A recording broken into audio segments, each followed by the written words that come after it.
The man stepped onto the thin ice, carefully picked up the crystal orb. As he turned to head back to shore, the ice beneath him suddenly shattered. The boy fell into the rushing lake water. A woman tried to rush forward to save him. Just as the boy was about to drown, his latent potential awakened. He teleported, along with a surge of water, straight into a library. Les stared in disbelief. So, Les returned home. His alcoholic father thought he'd been out causing trouble. Yelling, he advanced toward the boy. Les hid in his room. His father threatened him to open the door. The moment the door swung open, Les teleported away.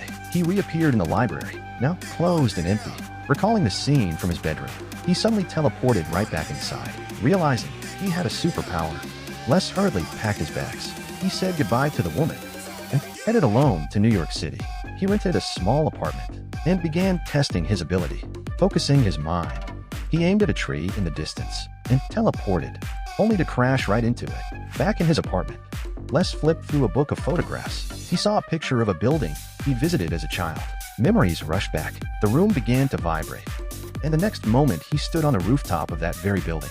Les realized any place he could picture clearly in his mind, or any location he'd been before, he could teleport to instantly.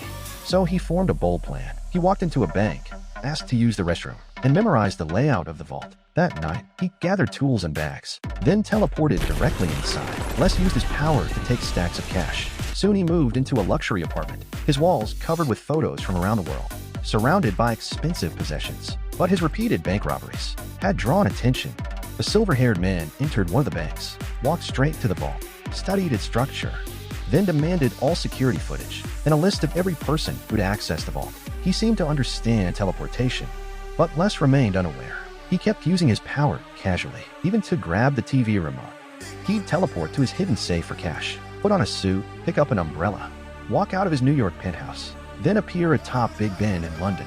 Next, he'd surf at a beach, and if the waves were too small, he'd teleport to Fiji, riding 30-foot swells. Afterward, he'd relax on the head of the Sphinx, enjoying breakfast in the sun. He lived what seemed like a full life, but he didn't notice. Danger was already closing in.